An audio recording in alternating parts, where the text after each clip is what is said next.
kita butuh ilmu tentang makharijul huruf, agar setiap huruf-huruf yang kita lafazkan tepat keluar dari tempatnya.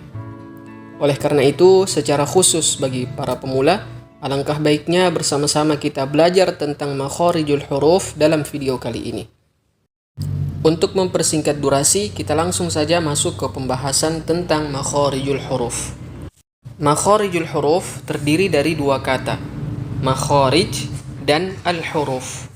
Makharij, kalau diartikan dalam bahasa Indonesia adalah tempat-tempat keluar, atau dalam bentuk tunggal, makhraj, sebagaimana yang sering kita dengarkan. Makhraj maknanya tempat keluar. Kalau makharij, tempat-tempat keluar. Sedangkan yang dimaksud dengan huruf adalah abjad Arab yang disuarakan melalui mulut. Jadi, makharijul huruf maknanya adalah tempat-tempat keluarnya huruf abjad Arab yang digunakan dalam bahasa Al-Quran, yang kita mengenalnya dengan huruf-huruf hijaiyah. Para ulama ahli dalam bidang qiraah membagi makharijul huruf menjadi 5 bagian jika ditinjau dari segi cakupannya. Dan 5 makharijul huruf yang akan kita bahas ini adalah merupakan makhraj inti atau makhraj pokok. Yang pertama ada al-jauf, yang kedua al-halq, yang ketiga al-lisan, yang keempat asy-syafatan, terakhir al-khayshum. Nah, dari 5 makhraj ini masing-masing memiliki cabang. Dan itulah yang insya Allah akan kita bahas satu persatu dalam video ini, yaitu makhraj inti beserta makhraj cabangnya. Yang pertama, al-jauf. Apa itu al-jauf? Al-jauf adalah rongga mulut. Apa yang dimaksud dengan rongga mulut? Rongga mulut yang dimaksud adalah ruang kosong yang membentang dari tenggorokan hingga permukaan kedua bibir, seperti pada gambar ini. Huruf apa saja yang keluar dari makhraj ini? Huruf yang keluar dari makhraj ini ada 3, yaitu huruf-huruf mad. Alif yang didahului fathah, ba, ta, tha, atau waw sukun yang didahului dhammah, bu, tu, thu, dan ya sukun yang didahului kasrah, bi, ti, si. Dari sini dapat kita simpulkan bahwa setiap suara yang memanjang disebabkan huruf-huruf mad, maka bisa kita pastikan suara tersebut keluar dari rongga mulut atau al-jauf. Sebagai contoh, ketika kita memanjangkan huruf ba, suara yang memanjang setelah huruf ba, tempat keluarnya adalah rongga mulut. Contoh lain, sa, ta. Setiap suara yang memanjang itu adalah tempat keluarnya rongga mulut. Kemudian kita lanjut ke makhraj yang kedua, yaitu al-halq. Al-halq maknanya adalah tenggorokan. Tenggorokan ditinjau dari sisi makhraj terbagi menjadi 3. Yang pertama disebut pangkal tenggorokan, yang kedua tengah tenggorokan, yang ketiga ujung tenggorokan. Dan inilah yang dimaksud dengan makhraj cabang. Dari pangkal tenggorokan keluar 2 huruf, yaitu hamzah dan ha. Dari tengah tenggorokan juga keluar 2 huruf, yaitu ain dan ha. Dan dari ujung tenggorokan keluar 2 huruf, ghain dan kha. Dari 6 huruf ini ada beberapa catatan penting yang harus kita perhatikan. Yang pertama pada huruf ghain. Seringkali kita dapatkan pemula menyamakan huruf ini, huruf ghain, dengan abjad Indonesia GO, go, yang seharusnya ghain keluar dari ujung tenggorokan berpindah ke pangkal lidah. Karena makhraj atau tempat keluar huruf G dalam bahasa kita itu bukan pangkal tenggorokan, tapi pangkal lidah. Perhatikan perbedaannya, go, gi, gu, dengan gho, ri, ru. Suaranya sangat berbeda. Kemudian hal berikut yang harus kita perhatikan juga adalah 2 huruf yang keluar dari tengah tenggorokan, yaitu ain dan ha. Jangan sampai penyebutan 2 huruf ini disamakan dengan 2 huruf yang keluar dari pangkal tenggorokan, yaitu hamzah, a, dan ha. Saya rasa di antara kalian yang sedang menyaksikan video ini masih ada yang kesulitan untuk membedakan penyebutan huruf-huruf ini. Ada yang masih sulit untuk membedakan H tengah tenggorokan dan H pangkal tenggorokan. H, H, H, H. Dan mungkin juga ada yang masih sulit untuk membedakan hamzah dan ain. Bahkan ketika membaca ta'awudz, a'udzu, hamzah dan ain disamakan. A'udzu atau a'udzu. Dan kesalahan ini sangat sering terjadi. Dan kesalahan yang seperti ini merupakan hal yang biasa dan sangat sering terjadi, khususnya bagi yang masih dalam proses belajar. Teruslah belajar dan perbanyak praktik di hadapan guru. Insya Allah setelah kesulitan pasti ada kemudahan. Kita lanjut pada makhraj berikutnya, yaitu al-lisan. Namun saya ingin mengakhirkan pembahasan tentang al-lisan. Jadi terlebih dahulu kita membahas makhraj asy-syafatan. Adapun al-lisan insya Allah di akhir video akan kita bahas. Asy-syafatan. Makna asy-syafatan adalah kedua bibir. Tentu yang dimaksud adalah bibir atas dan bibir bawah. Ditinjau dari sisi makharijul huruf, kedua bibir terbagi menjadi dua. Yang pertama, bibir bawah dan ujung gigi seri atas bertemu. Dari sini keluar satu huruf, yaitu fa.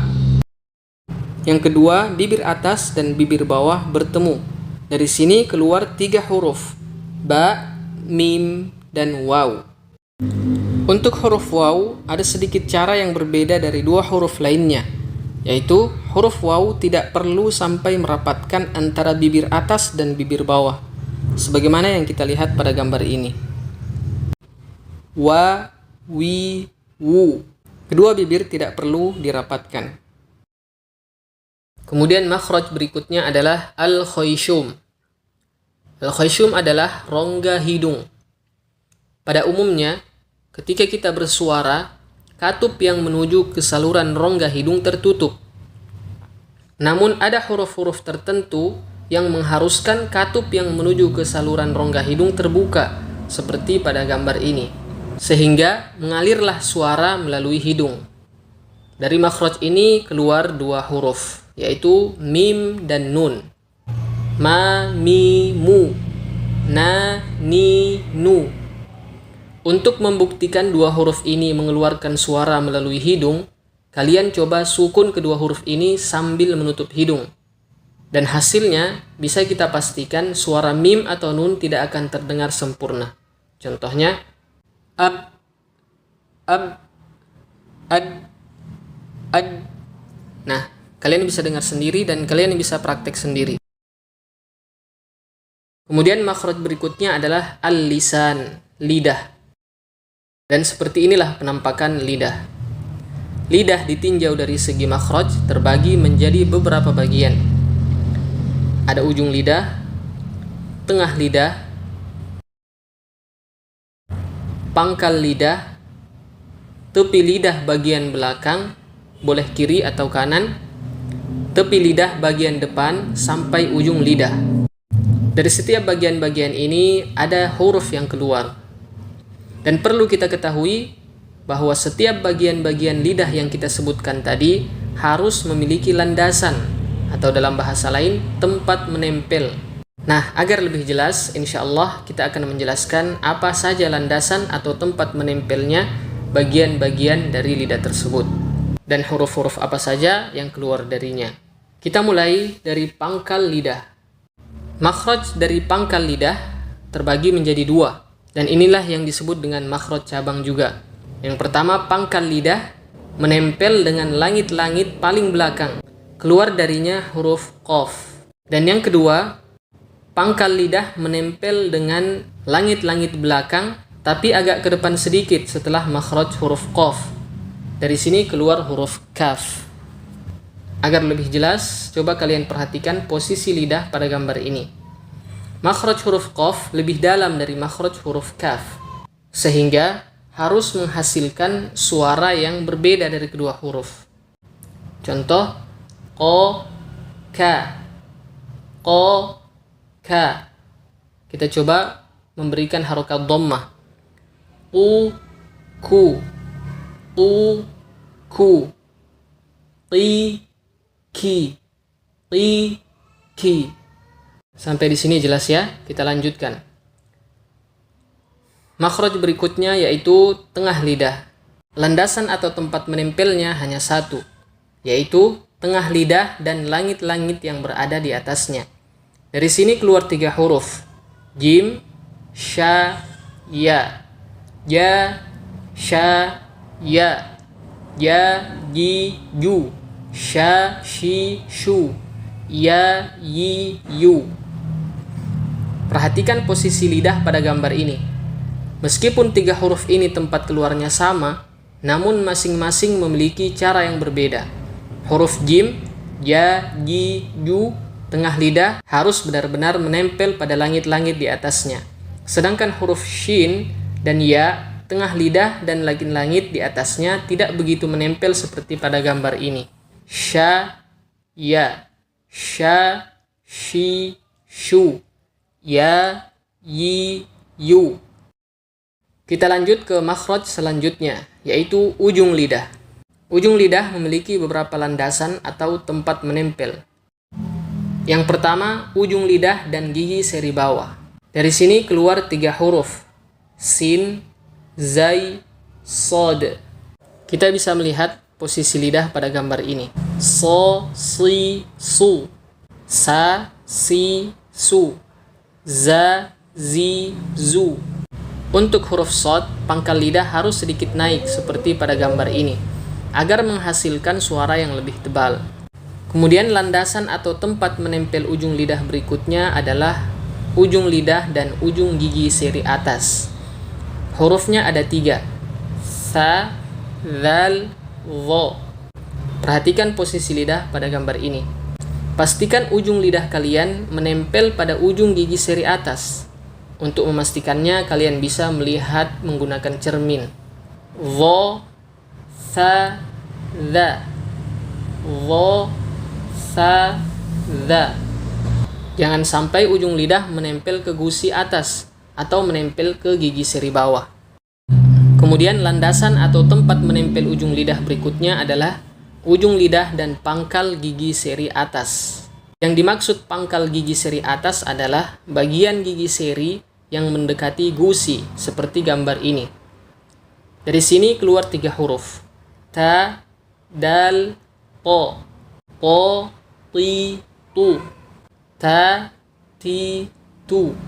Da, di, du.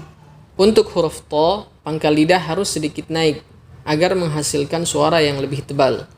Kemudian landasan atau tempat menempel ujung lidah berikutnya adalah ujung lidah dan gusi atas. Dari sini keluar 2 huruf. Nun dan ro. Untuk huruf ro tipis, posisi pangkal lidah tidak perlu dinaikkan. Biarkan pada posisi asalnya. Ri, ir. Ri, ir. Bir. Untuk huruf ro tebal, pangkal lidah harus naik seperti pada gambar ini agar menghasilkan suara yang tebal. Ar, ar, bar, ro, ru, ro, ru. Sampai di sini jelas ya?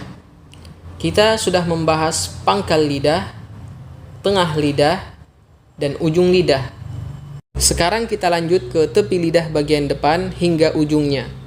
Landasan atau tempat menempel tepi lidah bagian depan adalah gusi atas. Keluar dari sini 1 huruf, yaitu lam. La, li, lu. La, li, lu. Al, bal. Sebenarnya makhraj huruf lam ini kurang lebih sama seperti makhraj huruf nun, yaitu ujung lidah dan gusi atas. Hanya saja huruf lam melibatkan juga tepi lidah, tidak hanya ujung lidah saja. Kemudian makhraj lidah yang terakhir adalah tepi lidah bagian belakang, kiri atau kanan boleh, atau kedua-duanya. Menempel pada gigi geraham atas bagian dalam. Keluar dari sini 1 huruf, yaitu bo. Dan huruf ini merupakan huruf yang paling sulit. Bahkan orang-orang Arab sendiri banyak yang kesulitan dalam menyebutkan huruf ini, padahal bahasa mereka sendiri. Do, di, du. Do, do, di, du. Ad, bad, wal, ard. Nah, itulah penjelasan tentang makharijul huruf. Sebelum kita mengakhiri video ini, ada satu pertanyaan buat kalian. Jawabannya silahkan tulis di kolom komentar jika kalian tahu. Ada berapakah huruf-huruf hijaiyah yang keluar dari lidah? Silahkan jawabannya ditulis di kolom komentar. Semoga video ini bermanfaat. Kita akhiri sampai di sini. Wassalamualaikum warahmatullahi wabarakatuh.